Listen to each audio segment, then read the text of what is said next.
Voy a dar inicio a la grabación. A ver, parece que sí estamos grabando, así que yo soy Cristina Cordero, gestora de los diálogos educativos de Por un Chile que lee, y hoy día, miércoles 12 de noviembre, tenemos el agrado de tener a Celia Rosenberg con nosotros para el diálogo educativo, que es mitad presentación y mitad entrevista. Ella será entrevistada por Paulina Pizarro. Voy a presentar ambas, pero para quienes están llegando ahora mismo, el título de esta charla es El lenguaje en los primeros años, estrechando lazos entre la investigación, las aulas y las comunidades. Um, para quienes vienen por primera vez, esto viene siendo una iniciativa, esto es una iniciativa de Por un Chile que lee, una iniciativa público-privada por el aprendizaje lector en Chile, que desde noviembre del 2022 busca ayudar a revertir la crisis de lectura que viven muchos niños y niñas en nuestro país y también en muchos países del mundo y en la región en particular. Desde este lugar, nosotros generamos investigaciones académicas, identificamos mejores prácticas en la enseñanza de la lectura, promovemos capacitación continua de docentes y otros actores del ecosistema del aprendizaje de lectura y escritura y otras habilidades de lenguaje. Informamos y capacitamos a familia y esta instancia de los diálogos educativos es un intento de mostrar a nuestro público, que en general son profesionales de la educación en Chile y tal vez en otros países, pero es una iniciativa que busca mostrar casos y personas que han logrado en sus lugares en el mundo, hoy día desde Argentina, cómo han llevado la investigación a la práctica, a la realidad práctica de la sala de clase. Y creo que en el caso de Celia, espacios educativos que no son necesariamente la sala de clase. Así que les doy una cordial bienvenida. Queremos que esto sea una instancia muy lo más informal posible, y lo único que les pido es mantener en silencio el micrófono. Si alguien tiene preguntas durante la presentación de Celia, les pido que los pongan en el chat. Yo voy a estar vigilando mientras primero Celia va a presentar, Paulina va a hacerle preguntas y después podemos conversar. Así que, sin más, quiero presentar a nuestra invitada de honor, Celia Renata Rosenberg, que partió con unas ganas de contribuir a ampliar las oportunidades educativas de los niños, y esto le llevó a licenciarse y ser profesora de Ciencias de la Educación y después doctora de la Facultad de Filosofía y Letras de la UBA, de la Universidad de Buenos Aires, donde actualmente ella es profesora titular de la materia de investigación educacional y de la carrera de ciencias de la educación. Ha dictado cursos de posgrado ahí y en otras universidades, y su práctica profesional hoy en día es principalmente centrado en su trabajo como investigadora principal del Consejo Nacional de Investigaciones Científicas y Técnicas de Argentina, y su línea de investigación está centrada en el estudio psicolingüístico del desarrollo del vocabulario, la narración y la argumentación infantil en diversos grupos socioculturales y poblaciones urbano, marginadas, sectores medios y comunidades indígenas.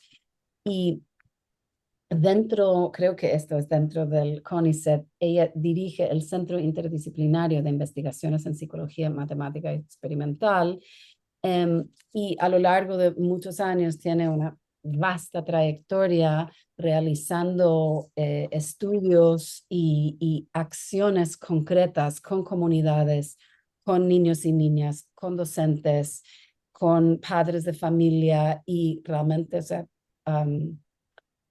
generando un ecosistema muy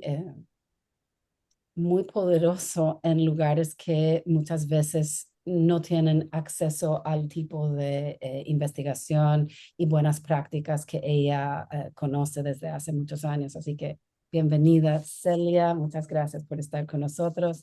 Y Normalmente yo doy la entrevista, pero en esta ocasión la doctora Paulina Pizarro Laborda de la Universidad de las Américas va a tomar el rol de ser entrevistadora. Yo voy a tomar un segundo plano porque Paulina realmente es la persona indicada para hablar con Celia.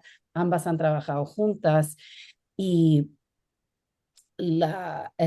Paulina es profesora asociada e investigadora en educación parvularia en la Facultad de Educación de la UDLA, es doctora y magíster en ciencias de la educación por la PUC, la Universidad Católica de Chile, y actualmente ella lidera un proyecto sobre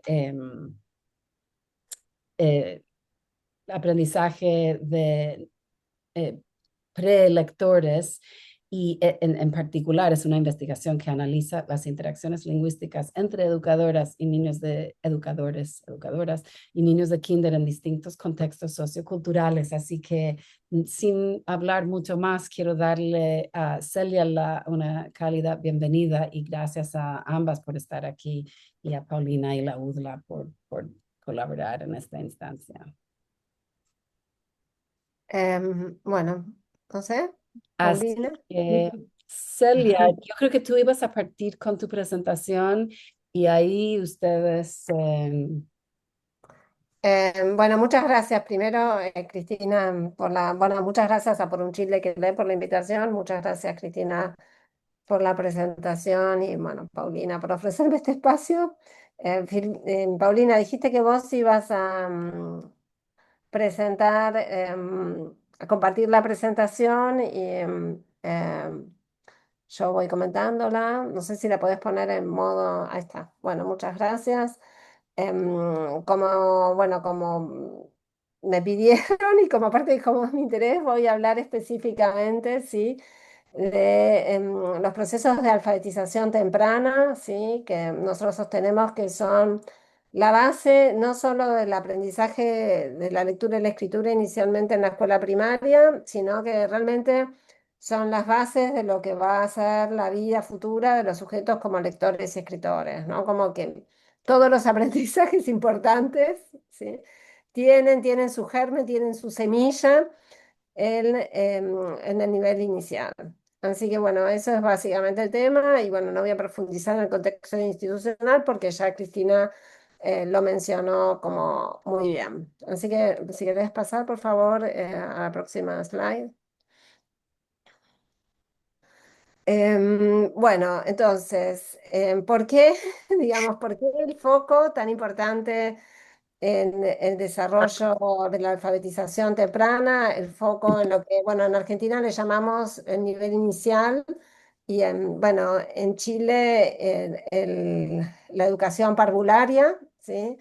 El nivel inicial abarca un periodo que es de fundamental importancia en la vida de las personas y en particular para, bueno, para muchos desarrollos, pero en particular para el desarrollo del lenguaje.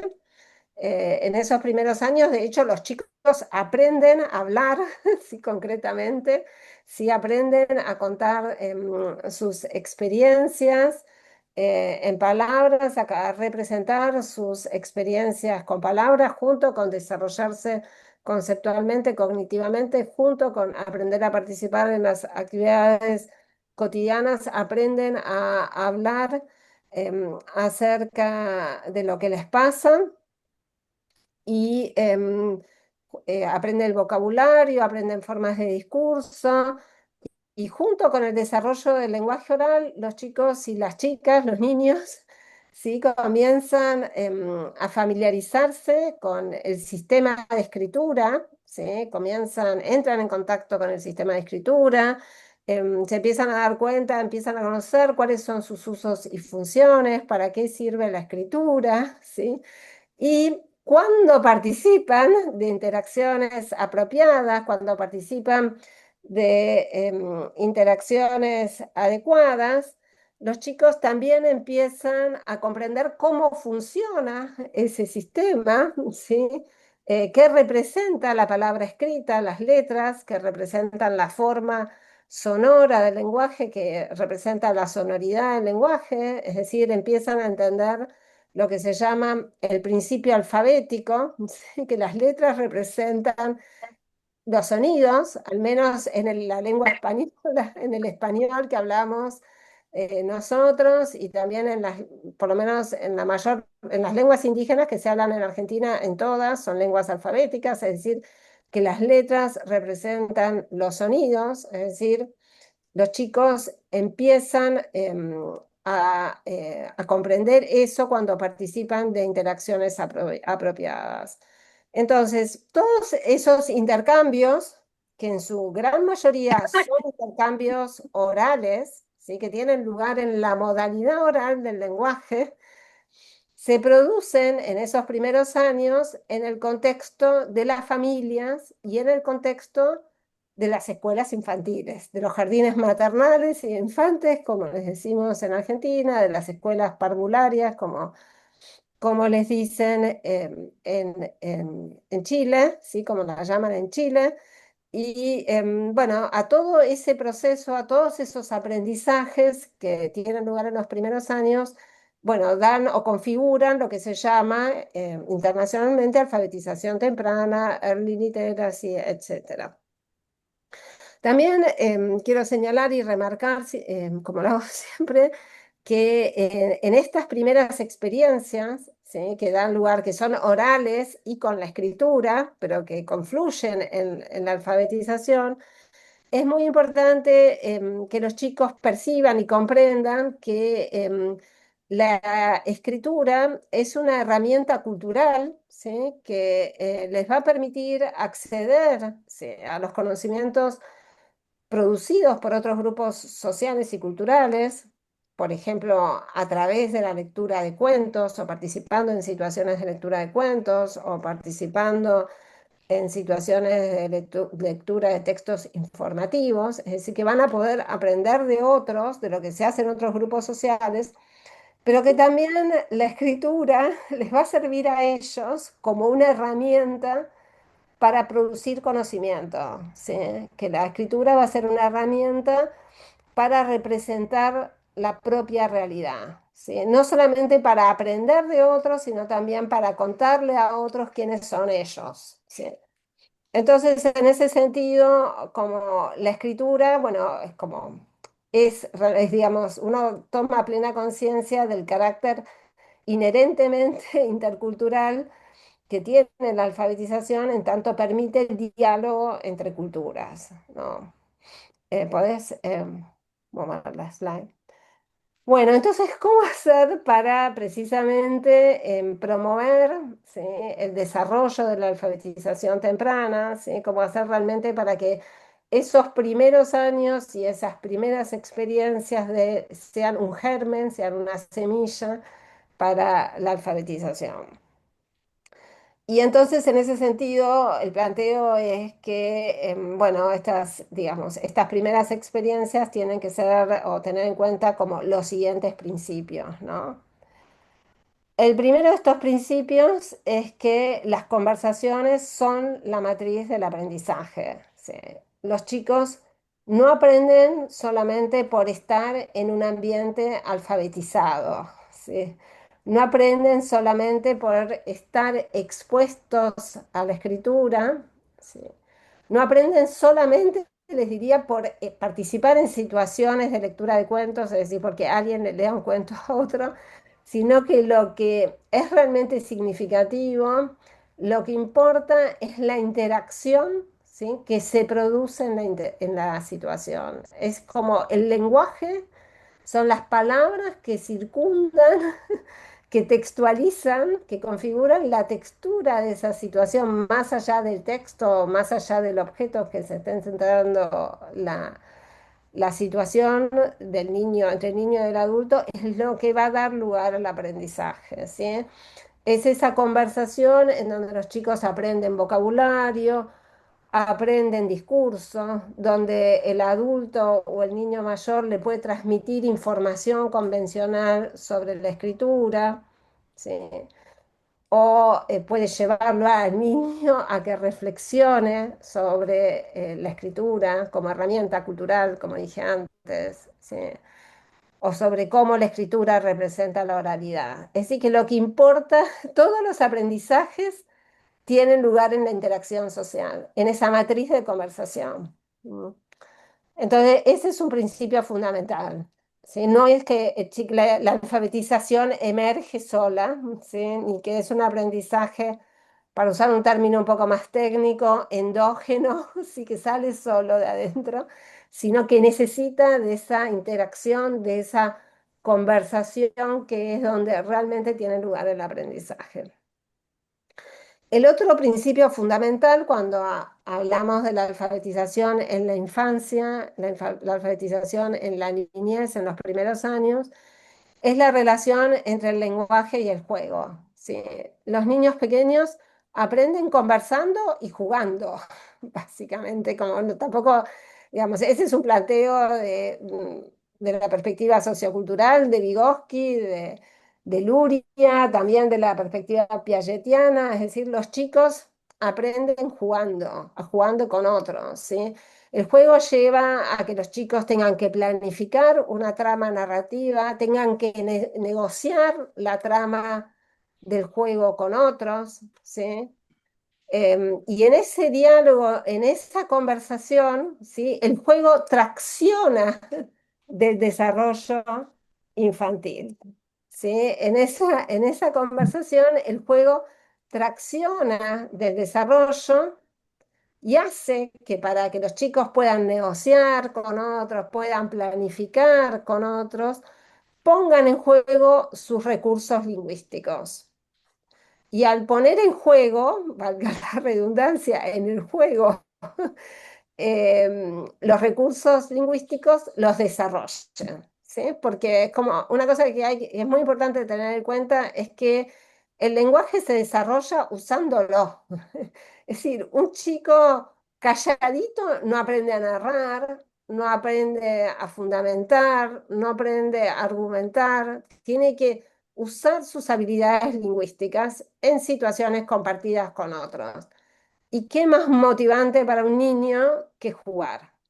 ¿No? Entonces, bueno, y a la vez, obviamente, tener un buen lenguaje hace que el chico pueda compartir el juego mejor, ¿sí? Que el juego se despliegue, se vuelva más complejo, y entonces también el lenguaje influye en el juego. El juego influye en el lenguaje y el lenguaje en el juego. Hay una relación bidireccional entre ambos. ¿Sí? Entonces, el otro principio fundamental es que se aprende y los chicos se alfabetizan también jugando. ¿Sí? Después, una cosa muy importante, pensando en los primeros años, es la importancia de la articulación entre los jardines y las familias, ¿sí? Entre los jardines de infantes, las escuelas infantiles y las familias, ¿sí? Em, si nosotras pensamos, hablo, bueno, nosotras, y estoy pensando en, bueno, en mi grupo y en esta propuesta y todos los que la sostenemos, ¿sí? Que todas las familias pueden ser un contexto potente para el aprendizaje de los chicos, ¿sí? Partimos de considerar que todas las familias quieren lo mejor para sus niños, ¿sí? Pero obviamente que el que sea en un contexto potente también va a depender del apoyo que tengan de las instituciones educativas. Porque en los contextos de desigualdad social en los que vivimos, bueno, en nuestros países, por lo menos en Argentina, ¿sí?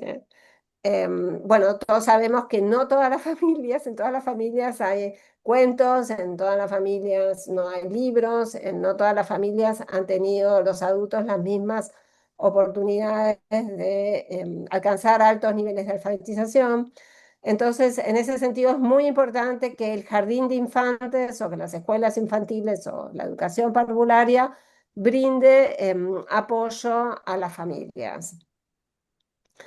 Y el otro principio muy importante es que nada de esto va a tener impacto real en el desarrollo infantil si esto no se hace de modo sistemático, frecuente, ¿sí? Y en el marco de situaciones que estén claramente planificadas y que tengan un propósito pedagógico claro, ¿no? ¿Podés pasar, por favor?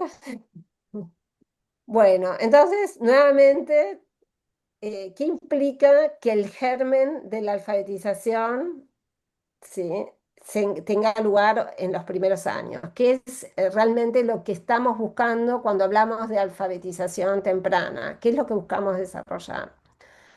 Por un lado, el vocabulario. ¿Sí? ¿Por qué el vocabulario va a ser tan importante para la alfabetización? Bueno, por una parte, algo que es muy obvio, que cuanta mayor cantidad de palabras los chicos comprenden y usan, ¿sí? Eh, con más claridad se van a desempeñar oralmente, es decir, con mayor facilidad van a poder comunicarse oralmente. Y obviamente que cuando aprendan a leer y escribir, van a tener menos dificultades para comprender y producir textos escritos, ¿no? Es decir, el vocabulario que uno maneja en la oralidad, luego lo va a poder usar en digamos, en la comprensión y producción de textos escritos. Pero además, un chico que conoce muchas palabras, ¿sí? Y que como tiene un vocabulario amplio, ha tenido que poner en juego todas sus habilidades de procesamiento lingüístico para diferenciar una forma sonora de otra. Por ejemplo, para poner un ejemplo concreto, ¿no? Un nene que conoce la palabra arruga, grúa, verruga y pluma, ¿sí? Que suenan bastante parecidos, pero que se diferencian por algunos sonidos, ¿sí? Tuvo que analizar esas palabras, ¿sí? Analizar esas palabras, ver en qué sonido específicamente se diferenciaban, ¿sí? Para poderlas después asociarlas bien con un referente y no confundirse. Es decir, entender que cuando una persona dice, tengo una arruga en la cara, me salió una nueva arruga, no entender que está pensando en grúa porque suena parecido, ¿sí? Entonces, los chiquitos que tuvieron que poner en juego mucho más, porque estuvieron expuestos a muchas más palabras, porque escucharon muchas más palabras en su vida, en sus primeros años, ¿sí? Son chicos que ejercitaron más sus habilidades de procesamiento lingüístico, sus habilidades de procesamiento fonológico, ¿no? De procesamiento de la señal sonora. Entonces van a tener más facilidad para aprender palabras nuevas, ¿sí? Y además van a tener representaciones de la forma sonora de las palabras más fuertes, más robustas, ¿sí?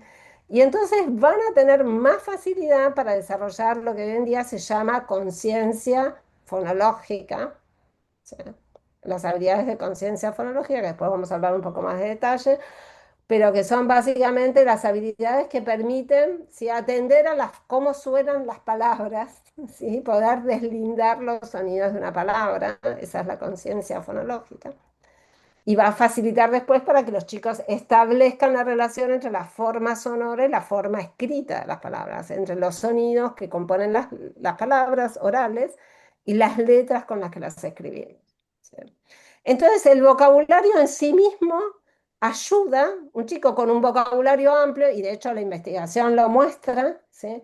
Que los chicos que tienen un vocabulario amplio son chicos que tienen más habilidades de conciencia fonológica y son chicos que aprenden más fácilmente a leer y escribir en primer grado de la escuela primaria.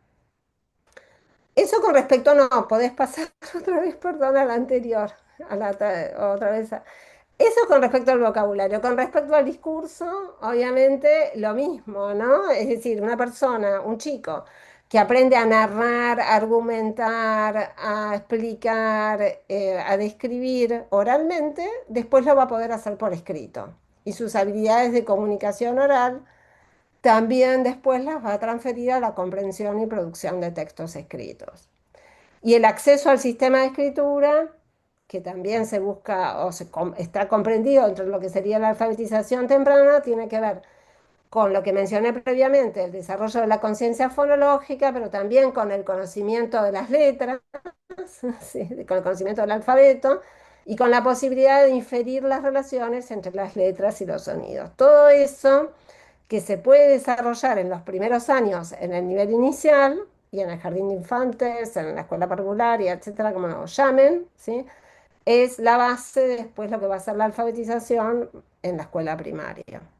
Ahora sí, Paulina, por favor.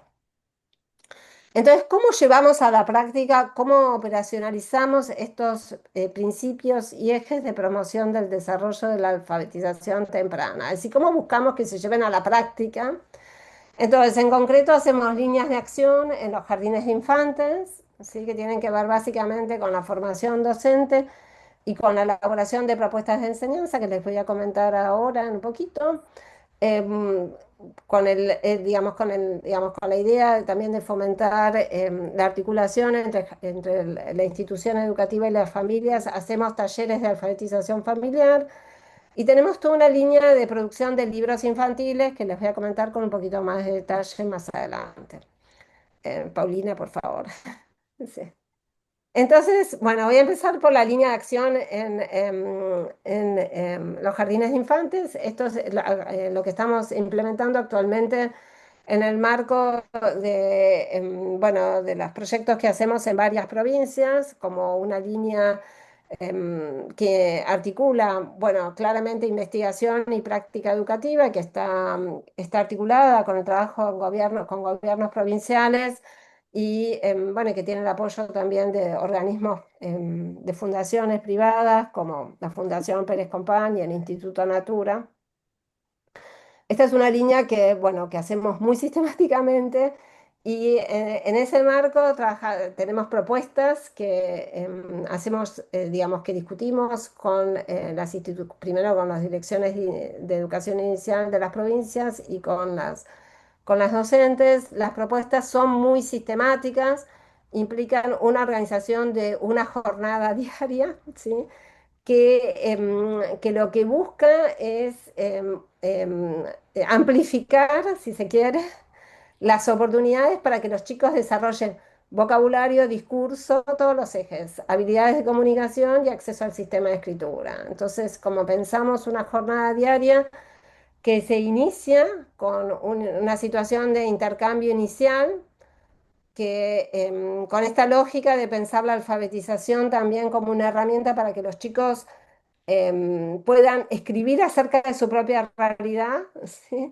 Que busca que los chicos traigan, que la experiencia de vida cotidiana entre a las salas, entre a las aulas, y eso dé lugar junto con la maestra a una situación de escritura compartida, ¿sí? Entonces es una situación básicamente de intercambio oral, de conversación sobre experiencias personales de los chicos o de otros miembros de la comunidad que son invitados al jardín y eso lleva a una situación de escritura. Voy a profundizar un poco más acerca de esto después. Esa situación se sigue de una situación lúdica breve de 10 o 15 minutos que busca focalizar una actividad específica en acceso al sistema de escritura, que puede ser con títeres o que puede ser con juegos, que básicamente es una situación para promover la conciencia fonológica, ¿sí? La conciencia lingüística de juego con sonidos, con canciones, con producción de rimas, con reconocimiento del sonido inicial, que es el predictor más fuerte de acceso al sistema de escritura, o con escritura de las primeras palabras. Y una situación que es una situación de tipo integrada, que es la más larga, que tiene lugar en la sala, que puede ser o una lectura de un cuento, o la lectura de un texto expositivo, o una situación de juego, pero básicamente donde la maestra tiene claramente en foco qué es lo que quiere promover de vocabulario, qué es lo que quiere promover de discurso, ya sea si es un experimento discurso expositivo, si es una lectura de un cuento, el discurso narrativo o la comprensión de textos. Y donde también, bueno, la escritura y el lenguaje oral en distintos momentos están imbricados. Y una situación de intercambio final, ¿sí? Donde se planifica lo que se va a hacer al día siguiente, también con la idea de desarrollar habilidades de planificación, que es una función ejecutiva muy importante, y también de habla acerca del futuro, es decir, que los chicos chiquitos empiecen a planificar como lo que van a hacer, ¿no? Su propia vida en alguna medida, etcétera. Estas propuestas están organizadas como proyectos que se sostienen en el tiempo a lo largo de, por ejemplo, unas 3 semanas y que están centradas en temáticas que fueron seleccionadas también por docentes, que pueden ser temáticas que tienen que ver con el mundo social o físico, ¿sí? Como por ejemplo el aire, el fuego y la tierra, o temáticas que son ficcionales, como por ejemplo, no sé, princesas y dragones, o temáticas, no sé, tenemos una de las propuestas que es sobre volar, y entonces es desde los pájaros que vuelan hasta los aviones, pero buscan sostener un contenido en el tiempo como para que los chicos tengan realmente oportunidades de desarrollar vocabulario, ¿sí? Escuchar una palabra muchas veces en distintos contextos y la posibilidad de usarlas, o que el conocimiento del tema les permita a la vez, bueno, poner en juego sus habilidades discursivas, porque obviamente que uno no puede explicar algo acerca de un contenido que no conoce, básicamente, ¿no? Entonces, lo que quiero decir con esto es que estas guías tienen por objetivo el desarrollo de habilidades discursivas y de vocabulario, y que todo está planificado en función de eso. ¿Puedes pasar, por favor, la slide? Bueno, estos simplemente son 3 imágenes, ¿sí? Que ilustran esa situación de momento inicial, ¿sí? Donde los chicos traen sus experiencias a la sala. Entonces, la primera es de lo que llamamos tiempo de compartir, donde básicamente es el relato de experiencias personales que después se lleva a la escritura. La segunda situación es una situación de, bueno, lo que llamamos mostrar y contar, que es que los chicos traen algunos, digamos, se ponen de acuerdo y cada día traen 2 o 3 nenes, traen algo que quieren de su casa, que puede ser desde un juguete, las ramitas que recogieron en el parque, o bueno, esa nena había llegado un conejito, a su conejito al jardín, y entonces a partir de eso arman junto con los compañeros un texto descriptivo. Y la última imagen, bueno, es una situación que llamamos vienen a contarnos, que bueno, aquí viene alguien de la comunidad y entonces los chicos lo entrevistan, hacen preguntas, etcétera. No sé si puedes pasar la slide, por favor, Paulina. Bueno, Perdón, Seguro una no, pero persona hay de gente 25 con años. los micrófonos A ver, abiertos. perdón, un segundito. O póngale pausa si lo hace. No, pues este es en directo. no, no sé, es como, ¿sigo? ¿Continúo? Yo creo que perdona, sí, Celia, es que había un micrófono abierto. Ahora sí. Bueno, no hay problema. Bueno, entonces esto No. ahora paso como, eso es más o menos a grandes rasgos lo que solemos hacer en los jardines de infantes. Y estos son los talleres de alfabetización familiar que llevamos a cabo con las familias, ¿sí? Que estos talleres no los hacemos nosotras, sino que los hacen los jardines de infantes hoy en día, en esta etapa del proyecto, tal como está. Lo que nosotros hacemos son como unas propuestas en el marco de estos programas, así que se implementan colaborativamente con los ministerios bueno, y con el apoyo también de otros organismos, ¿sí? Entonces, tenemos propuestas para hacer un taller centrado en la lectura de cuentos, otro taller centrado en cómo ayudar desde la casa a los chicos a aprender a leer y escribir las primeras palabras, ¿sí? A desarrollar habilidades de conciencia fonológica. Y otro centrado básicamente en la importancia de conversar con los chicos y la importancia que las conversaciones tienen para que aprendan palabras, por qué es tan importante que los chicos tengan un vocabulario amplio, ¿sí? Por qué es importante narrar junto con ellos, argumentar, explicarles cosas, hablar acerca del mundo, etcétera. Y bueno, y las imágenes son, si no me equivoco, la primera imagen es de un taller de alfabetización familiar de Entre Ríos del año pasado. Y las imágenes de abajo son una de la Villa 1114, de un comedor comunitario, ya tiene unos cuantos años esa foto. Y porque los hemos hecho, esos talleres de alfabetización familiar en distintos entornos, también entornos muy comunitarios.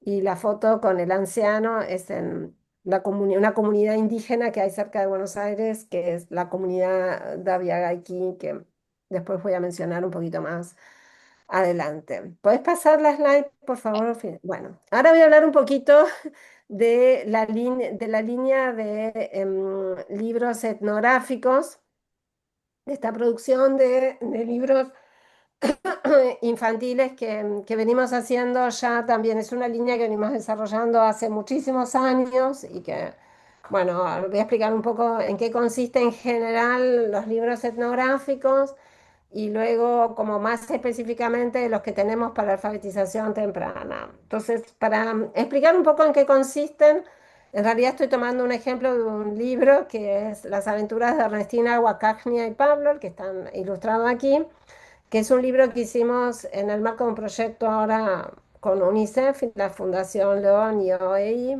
¿sí? Em, que en realidad es para primer ciclo de la primaria, pero me parecía como ilustrativo mostrarlo con esto por digamos, por el tipo de libro que decía más. El libro este recupera como, la idea es que están basados, ¿sí?, en observaciones que son audio o video grabadas de la vida cotidiana de los chicos en distintas comunidades, ¿sí?, con las que estamos trabajando. Y estos datos de audio y video grabaciones en realidad son datos que nosotros usamos para hacer investigación, como el objetivo principal de recoger esas videos y esos audios no era hacer los libros inicialmente hace muchos años, ¿sí?, sino que era, bueno, estudiar el desarrollo del lenguaje de los chicos en uso para entender realmente cómo los chicos aprendían a hablar y cómo aprendían a contar, a relatar, etcétera. Y después nos dimos cuenta que queríamos hacer algo también con ese material que le sirviera a los niños y a las escuelas y demás. Entonces, son libros que recuperan no solamente temáticas locales, sino como la mirada de los chicos respecto de su realidad, ¿sí?, como su rol como actores, es decir, lo que ellos hacen, dicen respecto de su realidad, cómo la viven, básicamente. Y en ese sentido, como son libros como etnográficos, en el sentido que tiene como el término, ¿no? Entonces, este libro, Ernestina Huacagnie y Pablo, recupera episodios que grabamos en distintos momentos de nuestra historia como investigadoras y como docentes en la vida de dos chicos de Salta, salteño en el norte argentino, una nena Coya de la zona andina de Salta, Ernestina, y un nene salteño también, pero Huichí, de la zona, bueno, central de Salta, es Embarcación en realidad, ¿sí?, de una comunidad que se llama El Carboncito, ¿sí?, y una nena chaqueña, chaqueña, huacagnia, de la zona Barrio Toba de Resistencia. No sé si hay muchos argentinos aquí, pero bueno, como para que tengan idea, que son distintas comunidades indígenas y las imágenes que se ven de chicos jugando arriba del horno de barro, ¿sí?, donde hacen carbón, y después el libro, ¿sí?, que la imagen del libro muestra precisamente, es como una observación etnográfica. Esta que estoy acá abajo soy yo, junto con la docente y unos niños, ¿sí?, que estamos de espaldas. Cómo el libro va recuperando esos episodios y los ficcionalizamos y armamos una trama narrativa que liga a esos niños, ¿sí?, como es mezcla de realidad y ficción, donde el protagonista es el niño, y digo, como que igualmente no está puramente centrado en cosas locales, porque en ese libro también nos permitimos, como no sé, por ejemplo, también reescribir Sueño de una noche de verano, un episodio de Sueño de una noche de verano de Shakespeare, digo, ¿no? Es como son, digamos, vamos ligando contenidos de la ciencia, contenidos de la literatura universal, de otras comunidades, junto con la vida de los niños, ¿no? Y cómo los niños la viven, etcétera. Estos ya son libros hechos con la misma, digamos, concepción, por decirlo de algún modo, intercultural y de que el niño sea el protagonista, que básicamente lo que queremos es eso, recuperar a los niños como protagonistas, como centro de su propio aprendizaje. Entonces, en la casa de Oscarcito y en la casa de Nayeli tienen también esa lógica, ¿no? En la casa de Oscarcito, este que están viendo acá, que todavía no llegó a los jardines de infantes, es la tercera edición, porque el primero ya tiene como muchos años, como 20 años. Esta es una tercera edición que digamos, es un resultado de estos nuevos proyectos en articulación con la Fundación Pérez Compán y con el Instituto Natura, ¿sí? Básicamente, Oscarcito también es un nene real que vive en un barrio, ¿sí? En un barrio de Buenos Aires, humilde, ¿sí? Entonces, es una compilación de cuentos. El Zapallo Gigante, por ejemplo, es un cuento de tradición chilena de Pedro Urdemales, ¿sí? Pero así tiene distintos cuentos y es una compilación, pero cada uno de los cuentos está introducido por una narrativa que está contextuada en lo que le pasa a Oscarcito, en algo que tomamos de alguna observación, ¿sí? De lo que le pasa a Oscarcito y que motiva leer ese cuento, ¿sí? Y además, cada uno de los cuentos, cada uno de los cuentos está acompañado por un vocabulario, ¿sí? Por las palabras, digamos, un vocabulario que armamos nosotras con las palabras menos familiares del cuento, palabras que los chicos podían no conocer, definidas como de un modo muy sencillo, como para que las familias pudieran después conversar con sus hijos respecto de esas palabras, ¿no? Y ahora, hace muy poquito hicimos en la casa de Nayeli, que tiene como la misma lógica de en la casa de Oscarcito, ¿sí? Nayeli también es una nena, pero de un barrio suburbano acá de Buenos Aires, pero migrante ¿sí? En este cuento, bueno, empieza con una situación donde la nena se pregunta, le dice a la abuela si los pájaros se ríen, entonces ahí la abuela le invita a leer, es decir, que está como motivada la lectura del cuento, ¿no?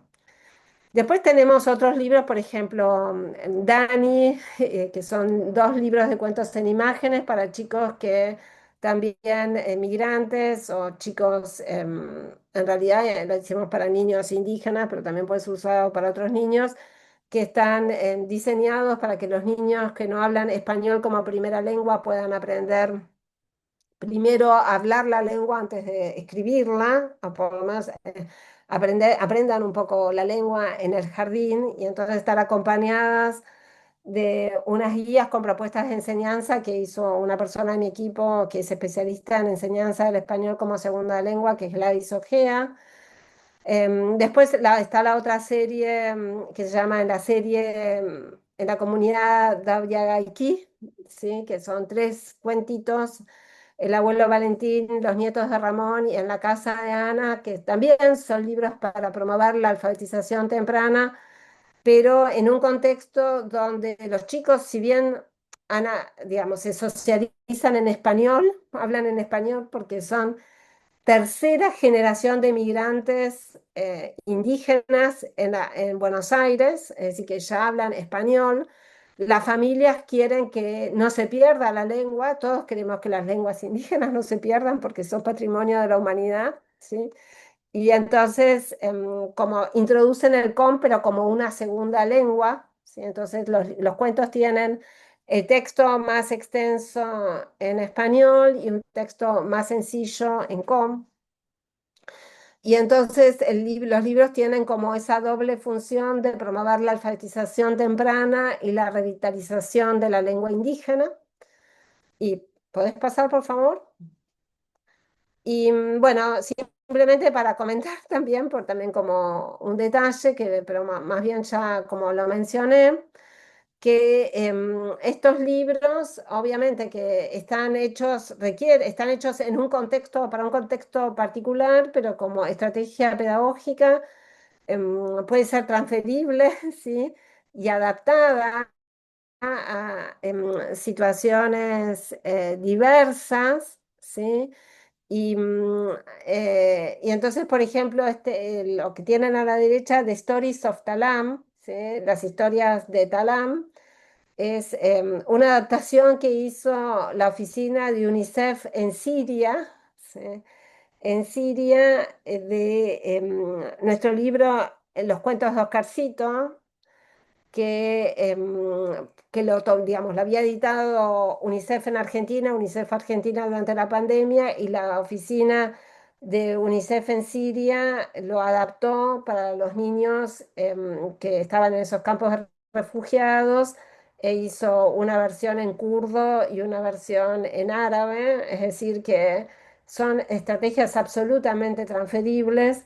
Y en lo que está a la izquierda, Asono Gotolet Lenagat Cintia, una niña llamada Cintia, está bien, es un libro que hicimos con maestros Toba, con maestros Com del Chaco, puramente en la lengua indígena, y nuevamente nosotros lo ayudamos, os ayudamos a hacerlos, básicamente. Entonces, como lo esencial es que representen la perspectiva de los chicos. Una cosa importante que no mencioné es que sobre todo los libros de primaria, es decir, los libros de cuentos para alfabetización temprana tienen mucho foco en el desarrollo del vocabulario, ¿sí? Por eso el vocabulario al final de cada cuento.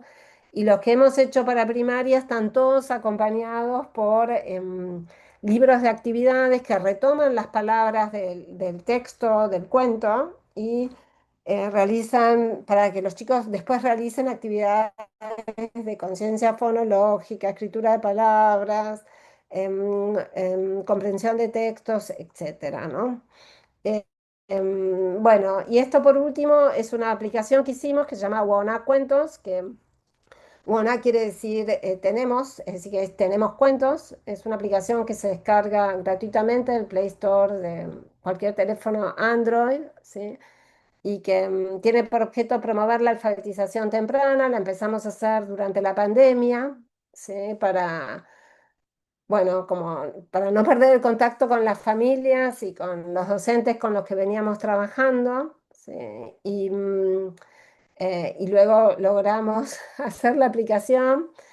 Tiene tres recorridos, uno en español primera lengua, que es bueno, es otro en español segunda lengua, es decir, para chicos que hablan español pero que no tienen, vienen de familias bilingües, indígenas o migrantes, y entonces no tienen buen dominio del español y tienen que mejorarlo. Y el otro es un recorrido en COM, en Toba, que es esta lengua indígena, porque bueno, nosotros trabajamos y lo hicimos en parte con maestros indígenas de esa etnia. Y bueno, articula cuentos, cuentos que están leídos, entonces es muy útil para aquellas familias en donde los adultos no tienen buen nivel de alfabetización. Bueno, con juegos de conciencia fonológica, juegos para promover el vocabulario, tiene como dos niveles de dificultad, etcétera. Bueno, lo que también quiero mencionar es que en las provincias donde nosotros estamos trabajando más sistemáticamente, ¿sí? Y en articulación con los gobiernos provinciales, bueno, acá se corrieron un poco las etiquetas de la slide, ¿sí? Nosotros evaluamos vocabulario, conciencia fonológica y escritura, ¿sí? Que se corrió la etiqueta de escritura, ¿sí?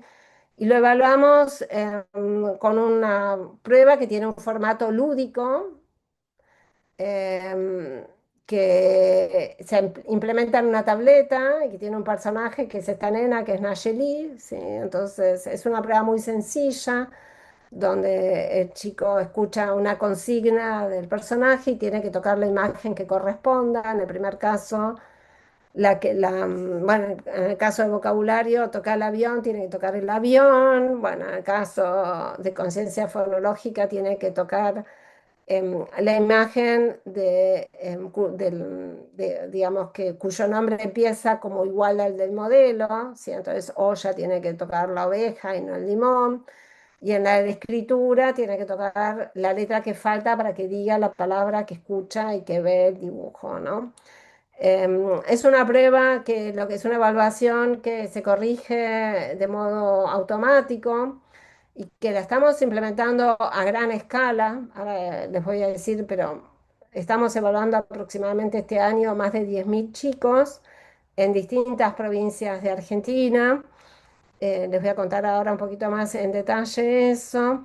Y como les quiero decir, ¿por qué evaluamos? ¿No? Porque como muchas veces es un poco controvertido evaluar a fin de sala de 5 años, porque, bueno, enseguida se asocia la evaluación con la acreditación y, por ejemplo, pasar de año. Y en este caso nosotros estamos evaluando porque nos importa lo que los chicos aprenden, como creemos firmemente en la importancia de los primeros años de vida para el desarrollo del lenguaje y para la alfabetización. Y creemos también firmemente que el nivel inicial o la educación parvularia tiene una función pedagógica muy importante en ese sentido, como promotora también de la alfabetización. Y entonces nos importa mirar a lo que aprende cada chico, nos importa saber qué aprende cada chico precisamente para realimentar los procesos de enseñanza y para mejorar las políticas públicas. Y entonces, como nos parece importante también en ese sentido y con los cuidados que corresponden, evaluar en el nivel. Y evaluamos vocabulario, conciencia fonológica y acceso al sistema de escritura con esa prueba que simplemente es muy simple, es como, no es como ver si los chicos están, digamos, entendiendo un poco cómo funciona el sistema de escritura, porque son componentes o indicadores fundamentales de lo que es la alfabetización temprana. Es decir, no se evalúa lo que se evalúa en la escuela primaria, sino que se evalúan esos componentes que hacen a la alfabetización temprana y después van a impactar en las trayectorias posteriores de los chicos. ¿Puedes pasar, por favor, la filmina? Y bueno, simplemente esto es una mención al trabajo que estamos haciendo y todas las provincias con las que estamos trabajando actualmente en Argentina, buscando escalar estas acciones y que lleguen cada vez más a más chicos y más chicas. Y bueno, sintetizando, básicamente, bueno, trabajamos en la formación docente, los talleres de alfabetización familiar, la producción de materiales educativos y la evaluación de los aprendizajes infantiles, y con la alegría de que entre 2024 y 2025 las acciones que hicimos impactaron a más de 100.000 chicos, ¿sí? Y bueno, estas son las instituciones con las que estuvimos trabajando, que apoyan el trabajo, que lo hicieron posible realmente. Y las provincias en las que trabajamos con población indígena fueron Salta y Misiones. En la provincia de Chubut básicamente trabajamos con las propuestas de alfabetización familiar, y en las provincias de Corrientes, que tenemos acá una correntina en el público, en la audiencia, Corrientes, Entre Ríos